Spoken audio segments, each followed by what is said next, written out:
Assalamualaikum warahmatullahi wabarakatuh.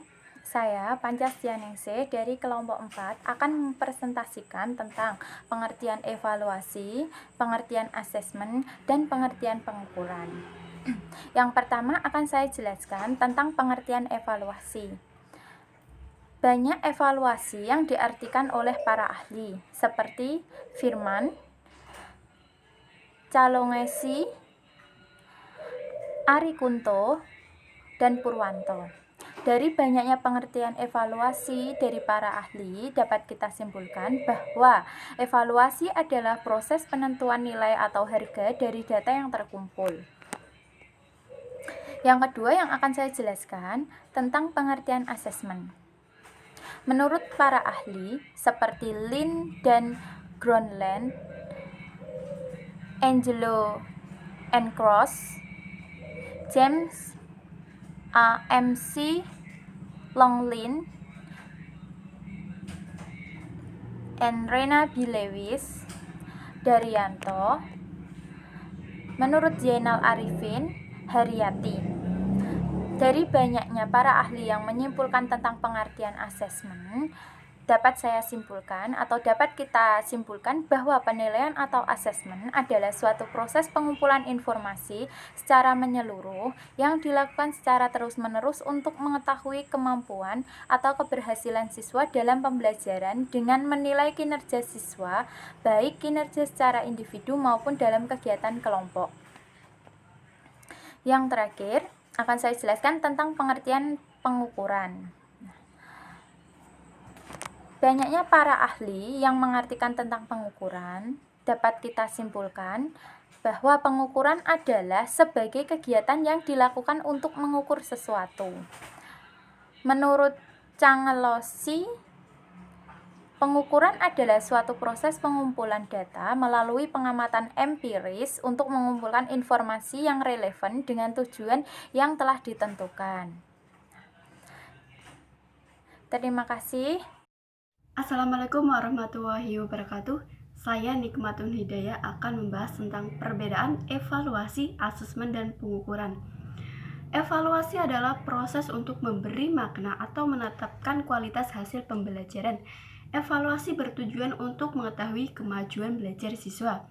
Evaluasi juga diperlukan untuk keperluan perbaikan dan peningkatan kegiatan belajar mengajar dan untuk memperoleh umpan balik bagi perbaikan pelaksanaan kegiatan belajar mengajar.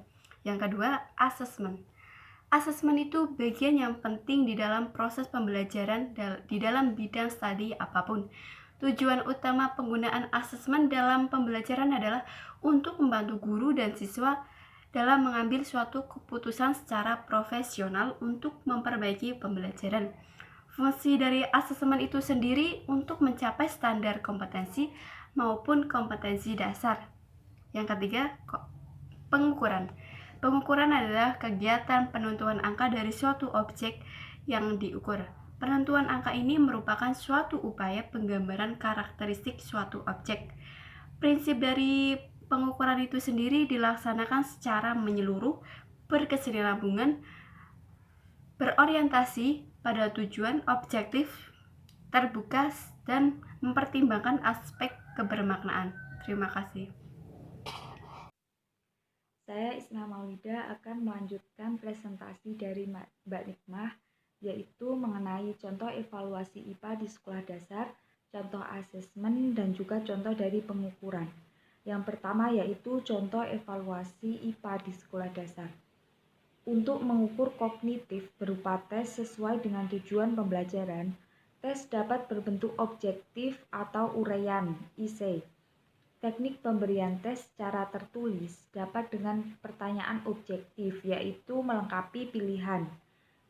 Selain itu, teknik lainnya dengan menyampaikan pertanyaan-pertanyaan secara lisan.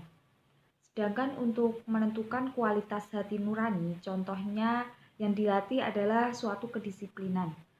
Guru mengamati dan juga mengobservasi apakah siswa dapat tepat waktu dalam hal datang ke kelas atau datang ke sekolah, membayar uang sekolah, mengikuti upacara bendera, mengerjakan pekerjaan rumah, mengerjakan tugas praktikum, mengerjakan kebun di sekolah, mengerjakan sholat tepat pada waktunya, menepati janji, dan juga mengembalikan pinjaman pada batas waktu yang telah ditentukan. Alat yang digunakan untuk menentukan adanya perubahan selama pelatihan yaitu melalui observasi. Lalu yang kedua yaitu contoh dari asesmen.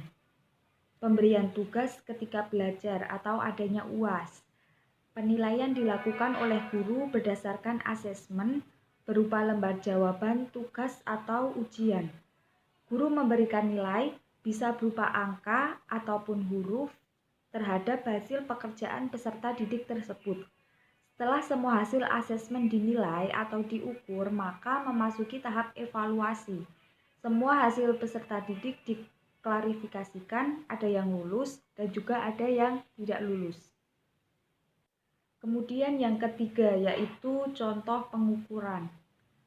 Contoh objek yang akan diukur yaitu misalnya siswa dan metode yang digunakan oleh guru. Guru memberikan ujian, sekumpulan soal-soal yang akan menghasilkan skor berupa angka. Lalu guru memberikan 5 soal kepada siswa A, B, C, D. Jika siswa benar menjawab soal maka skornya 2 untuk setiap soalnya. Lalu jika siswa salah menjawab soal maka skornya 0 untuk setiap soalnya. Sedangkan patokan penilaiannya yaitu siswa akan mendapatkan nilai A jika nilainya lebih dari 8,5 sampai dengan 10, nilai B jika lebih dari 7,0 sampai dengan 8,5, nilai C jika lebih dari 5,5 sampai dengan 7,0, lalu mendapatkan nilai D jika nilainya kurang dari 5,5. Selanjutnya, siswa dapat dinyatakan lulus jika mendapatkan nilai A dan B. Sedangkan siswa dapat dinyatakan tidak lulus jika memperoleh nilai C dan D. Sebagai contoh, dalam tabel dijelaskan nama siswa A, B, C, dan D mendapatkan perolehan skor, total skor, nilai huruf, semuanya mendapatkan A dan B, dan keterangannya adalah semuanya dinyatakan lulus. Berdasarkan total skor tersebut, maka siswa B adalah siswa paling cerdas di kelas tersebut pada materi pengenalan kimia. Oleh karena itu, metode yang digunakan guru dalam kegiatan pembelajaran ini dikatakan sudah efektif, karena yang ditunjukkan dengan 100% siswa telah dinyatakan lulus dalam materi tersebut. Kesimpulannya adalah guru dan siswa melakukan kegiatan pembelajaran bersama-sama merupakan objek yang akan diukur dengan alat ukur berupa ujian sekumpulan soal-soal tadi yang nantinya akan menghasilkan alat ukur berupa angka. Untuk mengambil keputusan, angka yang diperoleh ditransformasikan ke dalam nilai A, B, C, dan D. Lalu untuk evaluasi hasil belajar merupakan proses mulai dan menentukan objek yang akan diukur, mengukurnya, mencapai hasil pengukuran, mengambil keputusan lulus tidaknya siswa, dan efektif tidaknya metode yang digunakan oleh guru. Terima kasih presentasi dari kelompok kami. Atas perhatiannya, kami ucapkan terima kasih, semoga bermanfaat.